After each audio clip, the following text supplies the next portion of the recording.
Well, welcome, Jason Richwine, to the NatCon Australia podcast. Thanks for having me. Yeah. Uh, as we were just saying offline, I spoke to Mark Krikorian, who's your boss there at the Centre for Immigration Studies, back in October of last year. That was pre-presidential election. A lot's happened since then. Um, have things gotten better in Springfield, Ohio? Well, Springfield is a tough case, right? I mean, they had this big influx of Haitians there. I don't actually know whether that number has gone down significantly yet. The hope is that it will, because one thing we know about the illegal immigrant population is that it's always insurance. Some people forget that they think that when people come in, that means that they're going to stay forever. But in fact, a lot of people will leave on their own, and some, of course, will die just of natural causes. And so, the more you cut down on illegal immigration coming across the border, the more you cut down on the people coming in.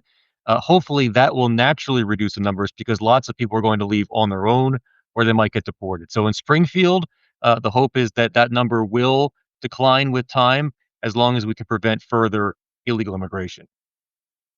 Right. But those guys in Springfield weren't technically illegal, were they? Because they were waved through under a very liberal interpretation of immigration law to get them in. So they can't form part of these high profile deportations that are taking place in the United States at the moment.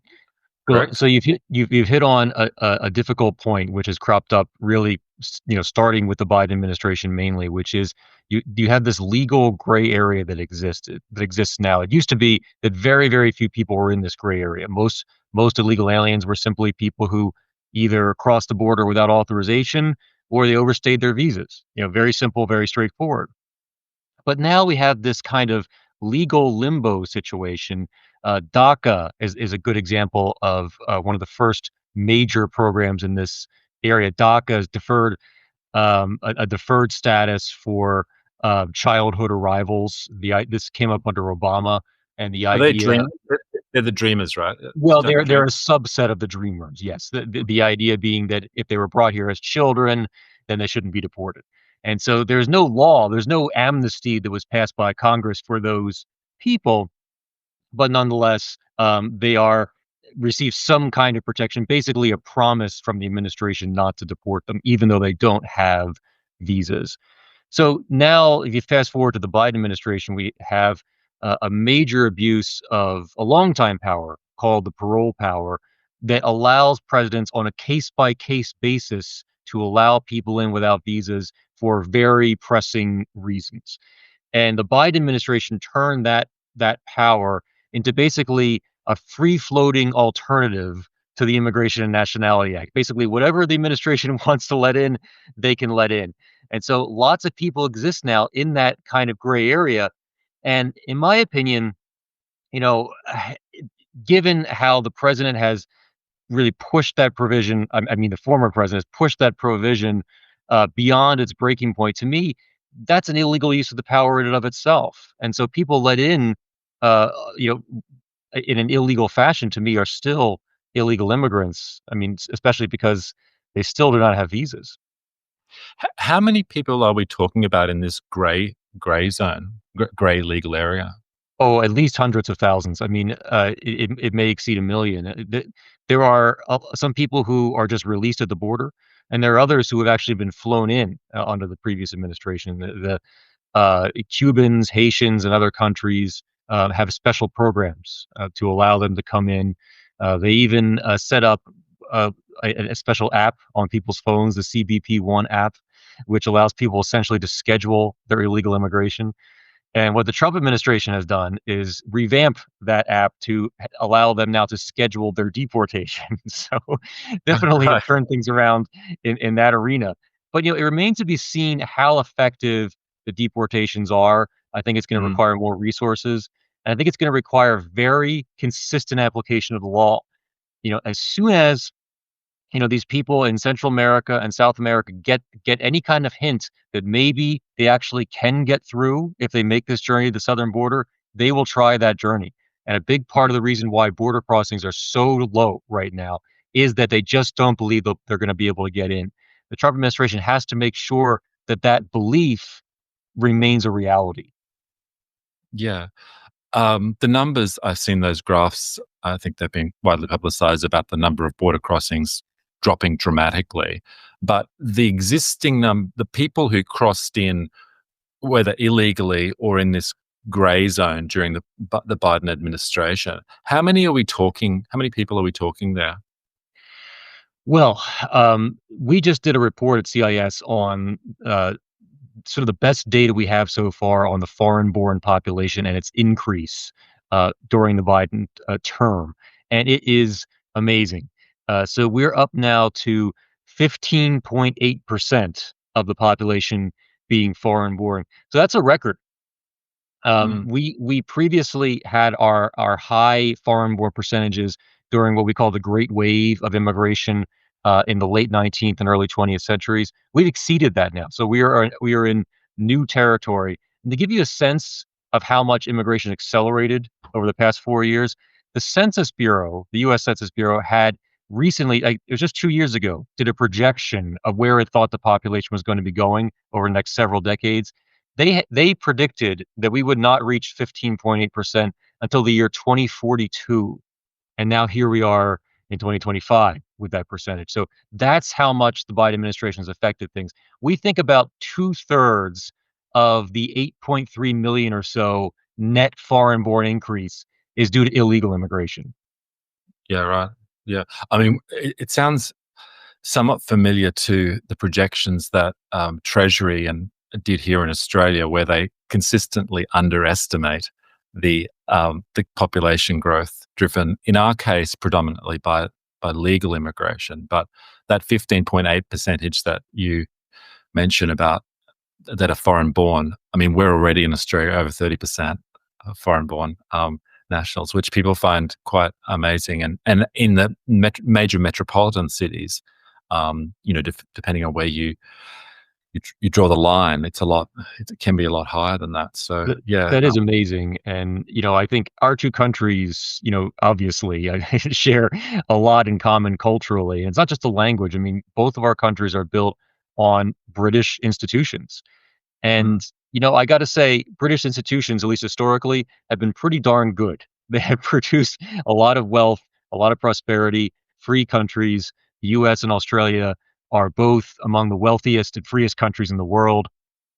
And I think that people underestimate the degree to which demographics matters. It's not that everyone in the country has to be British origin, but the fact is that if you have mass immigration, people's culture is a lot more persistent than I think policymakers give credit for.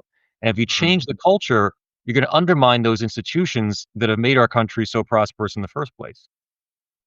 Yeah, it's a large part also of the close bonds that our countries have, our shared heritage. I mean, there are differences in the United States, and you guys have been around for a long time, and we've been around for a long time too. But I say to people, it's almost a national security issue for Australia, the demographic change in the United States, because if America became far more Hispanic, then it's going to naturally be much more focused on South America, and those places because of the familiar and other ties, and maybe um, not quite as attached to other Anglo democracies. And so it's in our interest that you guys and our own that we stabilize things and forge again a kind of common culture and a common people in a nation.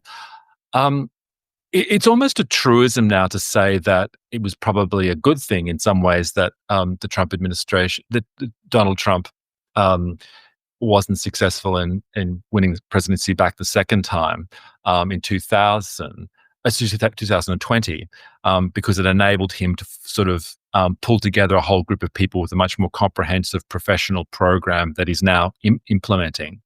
Um, and be much more prepared about what he's going to put through. It's clearly the case when you read those executive orders that a lot of thought has gone into them. A lot of legal thinking, amongst other things, has gone into them. Um, but the executive orders aren't, they can be pulled back by a new president. What do you know about the legislative agenda that Congress might be putting together to help cement these changes in law on a more permanent basis?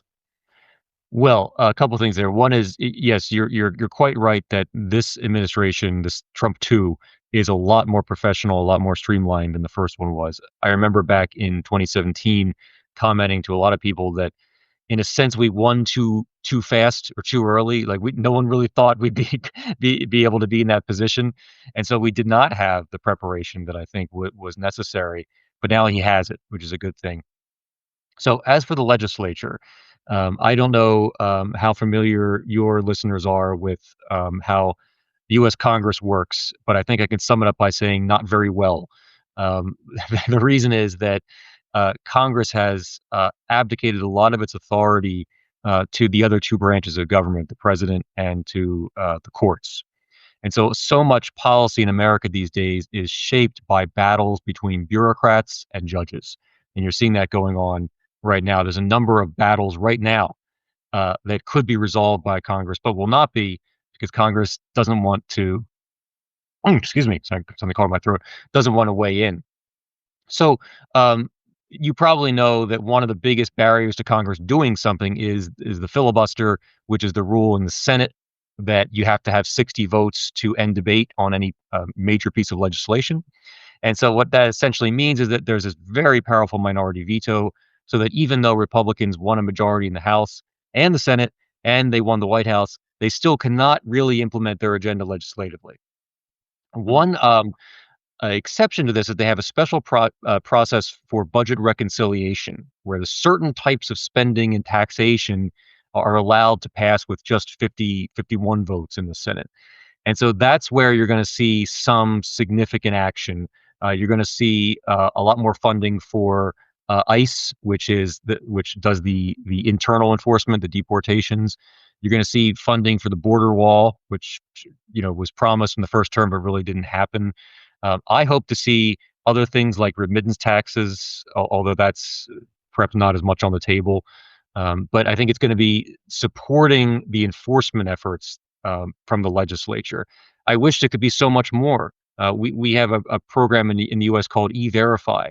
It's an electronic way of verifying whether an employee, a potential employee, is legally allowed to work. If you were to mandate that, that could be really helpful. But that would take congressional action. And again, Congress doesn't really do a lot in America. Well, that's a major problem, isn't it? Because going forward, these executive orders are only as good as we've got a president, favorable president in the White House. But there's also a bigger issue because all these other visa classes and often quite visa issues that are unique to the United States in some ways, like the lottery visa and the H-1B visa that created a bit of controversy. All those require, as I understand it, legislative action in order for them to be changed on a more permanent basis. So you're saying that you're skeptical that will happen, or it can't be driven through by the White House with lots of threats and all the cajoling and the rest of it to make it happen? Well, you'd have to cajole 7 Democrats to get that 60 votes in the Senate. It's unlikely to happen. I mean, you think about it, it really shouldn't be this way. It shouldn't be the case that just changing the president instantly dramatically changes immigration policy. I mean, it's supposed to be that we have something called the Immigration and Nationality Act, which governs immigration. And it's when the Immigration and Nationality Act changes legislatively, that's when we should have changes to our immigration system. But here, I mean, it's just so obvious just from the border crossing numbers that the immigration policy under Biden is vastly different and will have vastly different effects in terms of who comes and how many people come compared to the Trump administration. And you're right, these are just executive orders, and the next Democratic president will, have a big flurry on January 20th, whether it's 2029 or some other time, to revoke them. If you pass them legislatively, that's a lot more staying power. Yeah. So on the deportations, which the White House put out, I think, an ex post the other day with closing time, the kind of daggy 90s song as background music to. Are they getting the numbers that they need to get to make a substantial difference in the population of illegal immigrants in the United States? Not yet. I think it's going to take more resources, but I also think we need to give them a little bit more of a chance to ramp up. They've had some issues with, internal leaks. They're going to do a raid somewhere, but someone inside the administration leaks it to the media or to whoever the target is. So my hope is that they will ramp up. I think they will, especially if they get more resources through both the regular budget process, which is about complete, and also the reconciliation process, which will be later this year. But again, you know, we do have some illegal immigrants leaving on their own, right? As I said, natural churn. But if we really want to get this number down, it's got to be not just the natural churn, but also the deportations, combined with not allowing much in the way of new illegal border crossings. It's all these values you got to plug into the equation in order to see a real net reduction. And where are they? I guess that's confidential in some cases where these things are occurring or might occur. But can you give some sort of sense about where the raids are happening and where the focus should be in terms of numbers, or is that not known? Well, traditionally, the raids that immigration restrictionists would like to see, but don't happen often enough, are raids on large workplaces, places that are known to be hiring illegal aliens. I think those probably have the best effect, especially if you were to perp walk the owners of those businesses. I think that could really sort of put the fear of God in them. And again, you only have to make an example of a small group in order to get other people to go along with it. So that's the kind of rate I would like to see. Some of them are more aimed at certain gang leaders are known to be living in this area, so we're going to go in and try to find them. That's nice. But the real large scale raids, I think, are what are truly needed to make a difference. Okay. Um, the I'm always a bit worried about the United States in many different ways because you're very behind on, well, the numbers on illegal immigration are just on a scale which Australians find hard to understand, and the rhetoric related to that immigration, even on the right, was just so um, utopian and open borders in a way that never really was the case here. I mean, we have people who are pro-immigration and all the rest of it, but it was never, you know, like family values don't stop at the Rio Grande type of stuff in Yeah. Australia. But we have, um, while being good on illegal immigration, have ramped up legal immigration far, far, far more than you guys have. So what's happening with legal immigration in the United States? And I'm not talking about these parole cases, the Haitians in Springfield, but the numbers of people that are coming legally to the United States through the more conventional channels. So legal immigration has not actually changed very much in a long time. We typically get about 1 million new legal permanent residents. We call them people who have green cards. We call them. I think the card actually was green at one time. We also get several 100,000 temporary workers, and there's a process that a lot of people will follow, a kind of informal process, I guess you could call it, whereby you get in, say, by a student visa, which is temporary, and then you try to stay with optional practical training or with H-1B, and then you hope that someone sponsors you as a worker, or you marry someone who can then sponsor you as a spouse. So you got this kind of long line of people who are waiting to get in and are trying to get in any way they can. And when they do, they of course try to stay. My critique of the legal immigration system is twofold. One is the numbers are just too high. 1 million immigrants per year is a lot more, I think, than we need, and it's a lot more, I think, that we can handle, even leaving aside the illegal immigration. The other problem is it's very much focused on extended family reunification. And that's, I think, a much lower priority for most Americans than something like skills would be. I know Australia is very good at targeting skills. In fact, Mhm. when I was in graduate school, I was took an immigration class, and George Boras was the professor. I don't know if you're familiar with him. He's Oh, does a lot yeah. of okay. Yeah. He was a professor, and he gave an assignment to the class. He said, "You have to go onto the Canadian website and to the Australian website, and you have to apply to see if you're eligible to immigrate to those countries." And I came close with Canada, but with Australia, I was firmly rejected. So, I guess I'm just not skilled enough for you guys down there. Oh, we can't accept the best, at least in theory. But the reality is, I Yeah. always find, I mean, in the last UK election, Boris Johnson was famously lauding the Australian immigration system, the points-based system, the skilled migration system. That's the one we need to adopt. And then their numbers blew out dramatically because there's so much tweaking that can occur. And the reality is, this we also have family reunion and all the rest of it, and the skill-based component of people who are truly skilled Mhm, in the mhm. skills that we need. Like we have a major housing crisis in the United States, like Canada, but those who are coming that actually have the technical skills to build houses are well, one estimate I saw was sort of less than 10%, right? So these are people that are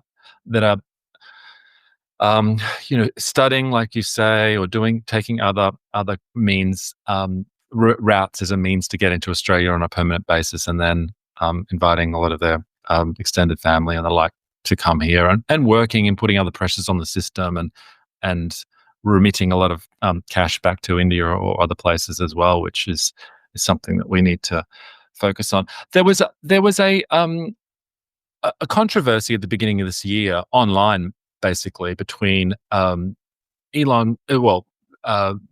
Ramaswamy and I think Elon as well, and those who were much harder on the use and abuse of H-1B visas.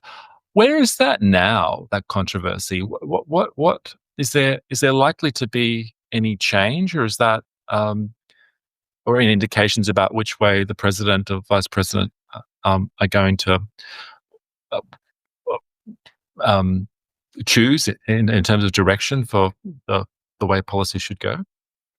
Well, the controversy is simmering. It's not on the front burner right now, the way it had been around Christmas. It's interesting debate, and I think it would help, for Elon and others in his corner to be more consistent in what they mean by high skill. Because if you look at that debate, sometimes, he would describe high skill as, I think at one point he said like, the top 1/10 of 1% of engineers worldwide.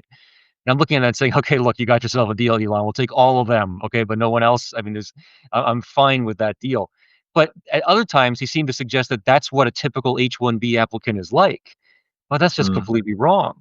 And that happens a lot with these debates over high skill immigration. It's that, they'll advocates will point to, some particular entrepreneur or some particular Nobel Prize winner even sometimes, and then try to suggest that that's why we need more H-1B visas. No, H-1B visas are for basically average college graduates. Occasionally you pull an Einstein from those visas, but most of the time it's just an ordinary college graduate doing ordinary work that any other college graduate in the United States can do. It's a way of holding down wages primarily for white collar work. And I really don't think that the program should continue. I hope that we could at least do something like prioritize by compensation. Right now, if the program is oversubscribed, which it almost always is, those visas are handed out randomly to applicants. At least, the very least, what you could do is hand them out based on the promised salary. So the highest compensated people will be first in line. But my preference would be, if I were in charge, would be to abolish the H-1B system and build something new that number one gets a lot fewer people, but also really ramps up the average skill level to actually go after, like the 10,000 Einsteins we could find, rather than the 500,000, college graduates. Who's driving immigration policy in the White House? Is it Stephen Miller? Is he the real? I mean, he's clearly really what I think very sound on a lot of the issues and really well informed. But is he the one that's driving this policy? Driving That's a good policy? question. I actually don't know the answer to that. I know certainly in the first Trump administration, it was pretty clear that was his brief, and that's what he did. And I know he's in the White House right now. I think covering domestic policy. Whether or not his decrees are still becoming what all the other agencies have to follow. I'm not sure, to be honest. My guess, and I emphasize this is just a guess, that he is less powerful now, and that there is more power split among aligned people like Tom Homan, who is sort of the deporter in chief, or the enforcement czar. That's just my guess, though. I don't have a you know direct window into the White House. And what about in Congress? I know you're skeptical about it, but are there any real champions in either the House or the Senate for immigration restriction and Oh this yeah. policy? Oh, definitely, definitely. I mean, just one name that comes immediately to mind is Senator Tom Cotton from Arkansas. He actually proposed some of the best legislation I've seen on this issue, Mm, where he would lower the numbers, create a point system that was aimed at higher skills. So there's definitely people talking about it. I don't know that's a majority though. I think as you probably know, the Republican Party has changed its coalition somewhat, especially the Trump coalition is a lot different from a traditional Republican coalition that I grew up with. And there's a number of people in the Congress, especially the Senate, which are elected a 6-year term, so there's less turnover, who still feel like they're part of that old coalition. And that old coalition was much more business oriented, much more amenable to high levels of immigration, whereas the newer Trump style coalition is much more populist. And so I think that's part of the problem with Congress, whereby you don't really have a majority in Congress supporting immigration restriction, even though I think within the grassroots of the party, I think you would easily find such a majority. But we'll see. I mean, again, the problem is so many members of Congress really like to be talking heads on cable TV. They really like to get into Twitter debates with other people. They like to, sort of show off during committee hearings, hoping that maybe a clip of them yelling about something will make the news.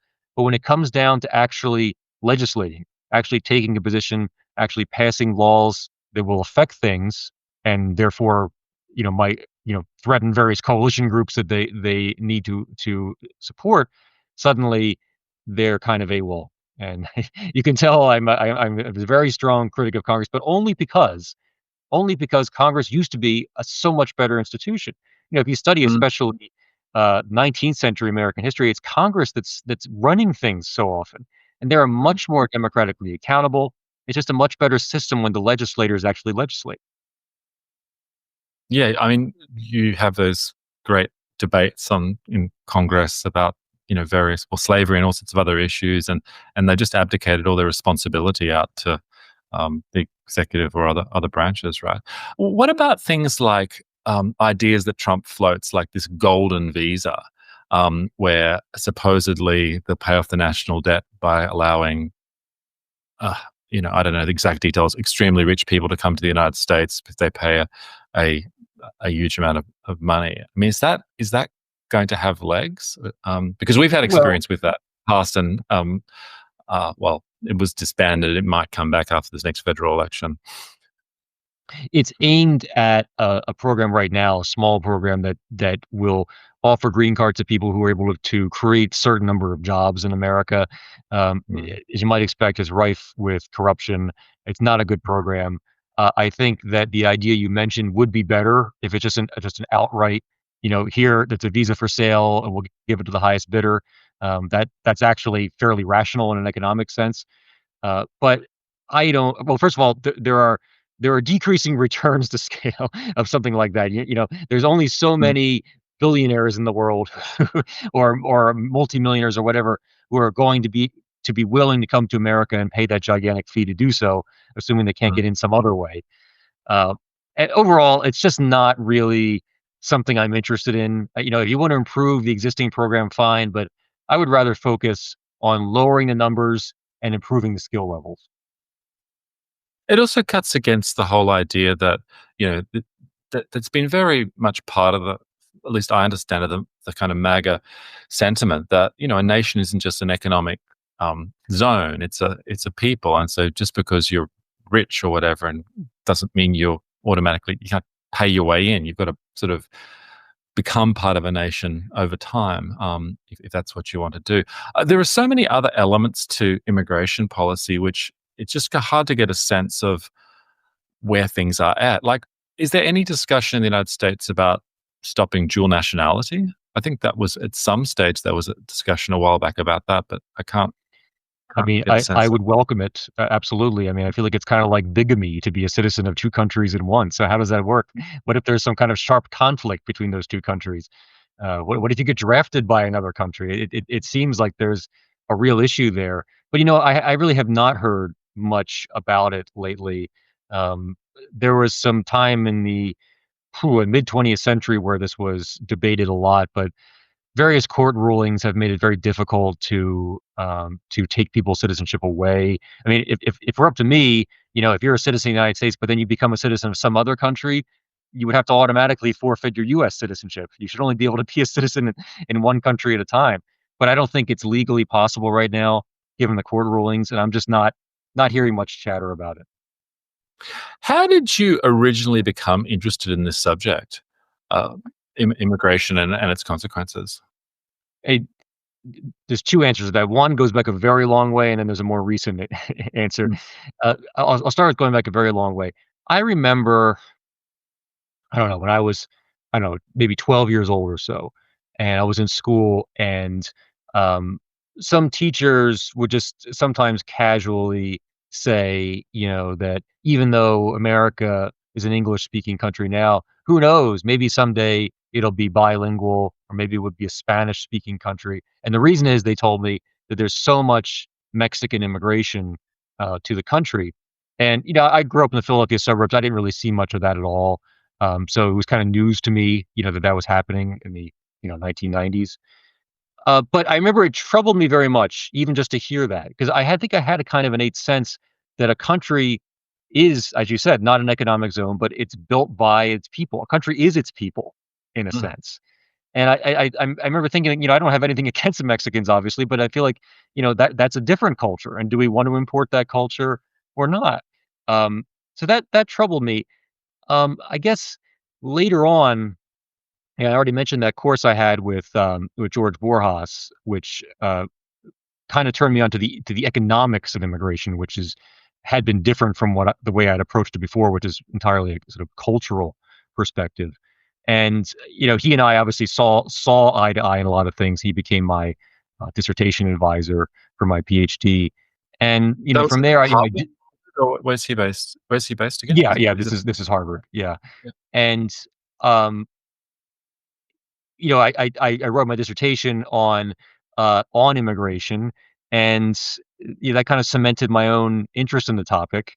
And then, I was hired by first AEI, American Enterprise Institute, and then the Heritage Foundation, and now the Center for Immigration Studies, where I've been for a while. So that's the trajectory. And I've got to say, I can't think of anything more important to do with my life. I know that sounds maybe a little highfalutin and all, but to me, this is the most important issue facing America. And to leave that, to go work on something else, I feel like I wouldn't be, doing my duty, so to speak. Again, I don't want to sound like I have some kind of inflated sense of my own power. I wish I was much more powerful than I am. But if I'm not going to do this, there's not a lot of other people who are stepping in. So that's the way I get motivated every day to do the work that I do. Yeah. Immigration um, impacts every other policy issue. Mhm. Or anything you want to talk about in Democrat, almost down the line, taxation, immigration consequences, like voting patterns, immigration consequences. Um, you got if I recall correctly, there was a controversy regarding your dissertation because it covered that very sensitive subject of IQ. Can you just, for those who aren't familiar, can you just sort of flesh it out? What was the nature of why did it attract controversy? Yeah, I haven't done, much in the way of IQ research for a long time, but back at Mm, Harvard, I was interested in that cognitive ability, how it's measured and such, and I combined it with immigration. And I know it sounds explosive, but I wasn't thinking at that at the time. See, what dissertation advisors will tell you, and I think this is very much true, is that the topic you pick for your dissertation needs to be one that interests you. If you're going to get it done, if you're going to mm, spend the 3 years or however long it takes, 2 years to get that thing completely written and defended, you know, please pick something interesting, at least to you, right? And mm, that's what I did. I took my two major interests, this research on cognitive ability and immigration, and combined it together, and I had a good time writing it. I had a great committee. George Boras was the chair. mm, Christopher Jenks, who just recently died, is a famous sociologist, was on the committee. Richard Zeckhauser, who's sort of a long-time fixture at the Kennedy School of Government at Harvard, and Charles Murray, author of The Bell Curve. He was not officially on my committee, but he worked with me at AEI because I had a fellowship there to do the dissertation.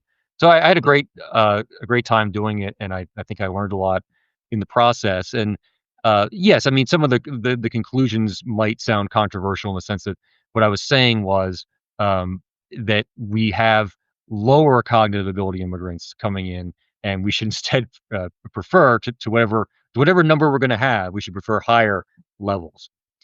mm, And what happened to the dissertation was what happens to most dissertations, which is that for 3.25 years or so, uh, hardly anybody paid any attention to it at all. The committee signed off on it, and a copy was put in the Harvard Library, and that's pretty much it, right? But if you fast forward to 2013, so it was 2009 when I graduated. 2013, there's this big amnesty push in Congress, and I'm now working at the Heritage Foundation. mm. And um, at the time, Heritage was kind of seen as the one major impediment to passing this big amnesty bill. And people were going after us even before we put out our big report that was going to oppose that amnesty. The report was going to be on the fiscal cost of amnesty and illegal immigration. And I was a second author. The first author was Robert Rector, who is a very well-known figure in Washington policy circles.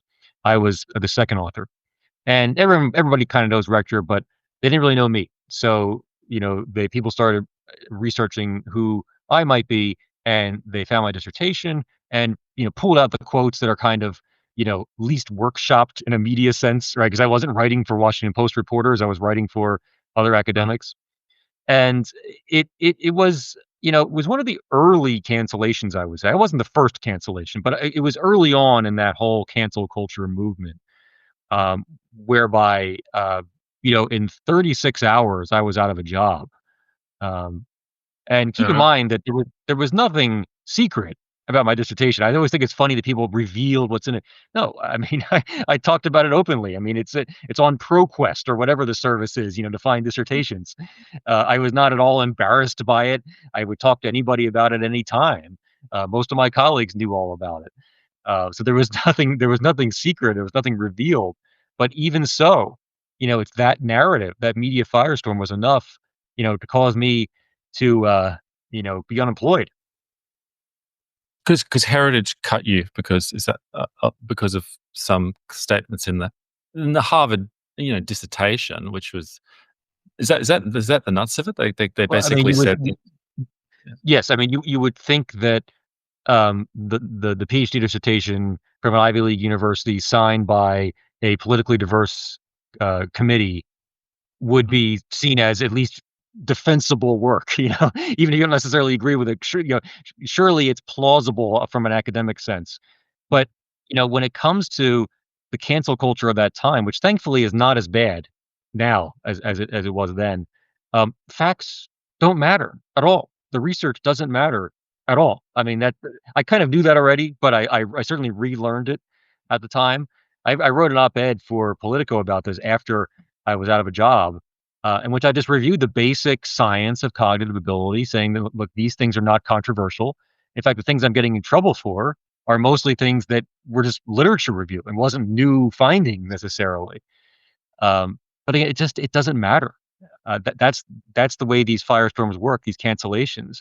People are not interested in reading the science. They're interested in uh, targeting an individual, not because they have anything personally against me. Again, I'm kind of a nobody, especially back then I was a nobody, uh, but because they saw it as a way of discrediting heritage and by extension, discrediting the anti-immigration movement. That was the point. I was the sacrificial victim for that movement. Yeah, it's still not great of heritage to cut you, though. I would have thought in those circumstances. But anyway, Well, my guess is that these days it wouldn't have happened that way, but mm. who knows? You say it's not controversial. It's obviously, well, there's a big divide, right, between what's accepted in academic circles and what is not accepted and considered controversial out in the great uh, in the public at large. I mean, do you think the public what is the claim on IQ? In my understanding, IQ is like height, or it's an immutable character, somewhat similar to that. You sort of you'll always it's hard. I want to be kind of get it right, but it's not something you can really change that much through your own efforts. In a sense, it's you're born with it. It varies across different populations. It exists. It is indicative of success in life. I think that's what Charles Murray was sort of saying in the bell curve, right? But people don't like that because it's somewhat has a fatalistic element to it, and also means that it cuts against the grain of being able to. If you just try hard enough, you'll succeed. Is that? But I mean, are there any? Do you think it's ever going to be possible for the public at large to accept these sort of hard facts on IQ and some of the other consequences that flow from that?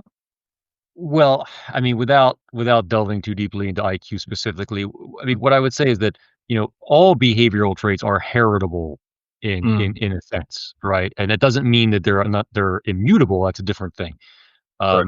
But I think that when it comes to individuals, I think the public is generally able to accept that distributions of abilities and talents and interests and such are going to vary.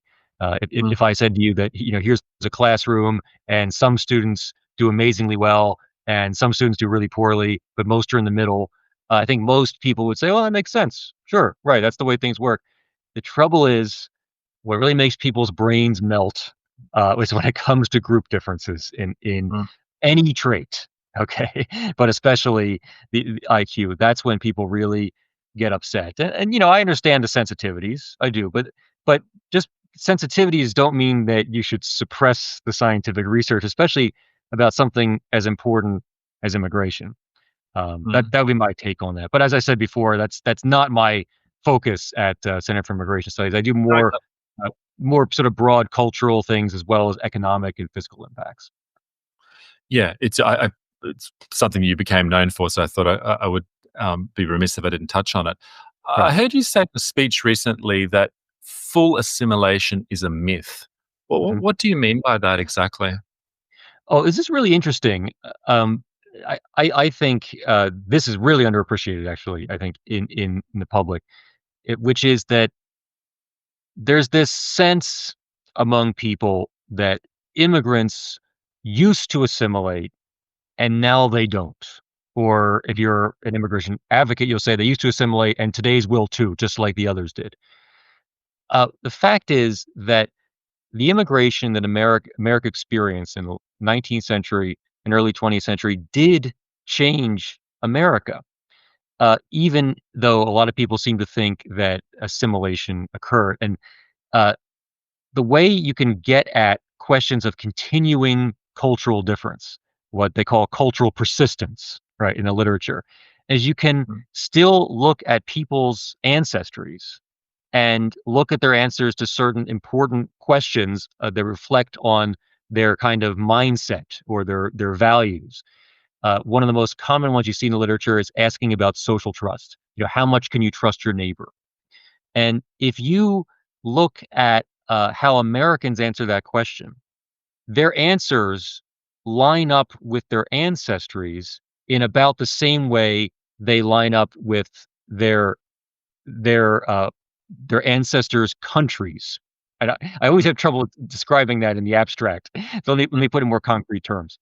In Europe today, Sweden is more trusting than the UK, which is more trusting than Italy. You ask the same question to all those people: how much can you trust your neighbors? You get higher answers in Sweden, somewhat lower answers in the UK, and even lower answers in Italy. Okay. Mm, Now go to the United States. Take people who in a survey say they're of Swedish American ancestry. Remember, most of these people have been their families have been here for at least 100 years, maybe more. Okay. mm, The Swedish Americans will have the highest level of trust, followed by British Americans, followed by Italian Americans. And this is after a century or more potential for assimilation. You still see the same patterns. And that's social trust. I did a paper on savings behavior. How much do people tend to save their money versus spend it? Again, same kind of pattern where the ancestries in America line up with the foreign countries. I just actually wrote another paper that I'm currently trying to get published on the persistence of political preference for redistribution. Once again, the Americans who are most into redistribution happen to be the people in other countries who are most interested in redistribution. So culture persists remarkably long, and it persists in ways that really matter. Like, these are not trivial things. Your view on social trust can inform a lot of how you live your life. And when you combine that together, for example, the Swedish areas of Minnesota, they produce very different types of societies than do, say, the Italian areas of New Jersey. Okay, the reason is the cultures are different and they're persistently different. So mm. anyway, why does all that matter? Well, it matters because, again, a country is its people. And so if you have mass immigration from anywhere else, you're going to change the culture of the country. And I think we're already seeing that happen, and we're going to see more of it happen in the future. And again, if America were a failed state, then maybe I'd say, hey, we should try some other groups or something to run things. But come on now. I mean, as I said at the beginning of our conversation, British institutions, which is what America was founded on and what Australia was founded on, they have worked really well. And I don't wish to see those undermined. I don't think any Americans, you don't have to be British to think this, right? You don't want those institutions to be undermined, but they will be by people bringing very different cultures. I mean, this goes back. I remember there's a quote by Joseph de Maistre or something, which says the institutions of a country are a reflection of the people of the country, and people, in a deeper sense, get the governments they deserve. But I mean, there's so many different variables. What about like intermarriage? What about the fact that the now New England states, which used to be flinty, Yankee Republican voting, now vote Democrat? What about my Irish ancestry, the Kennedys, who did not become assimilated in a sense with him, wearing his Brooks Brothers shirts and yachting with the best of the waspy New England types. I mean, isn't there Mhm. some level? Isn't assimilation? Are there degrees of assimilation that can Yes. occur? So my favorite model, this is the iceberg model of assimilation. So what you see on the surface are things like what language people speak, what clothing do they wear, what activities do they engage in, publicly.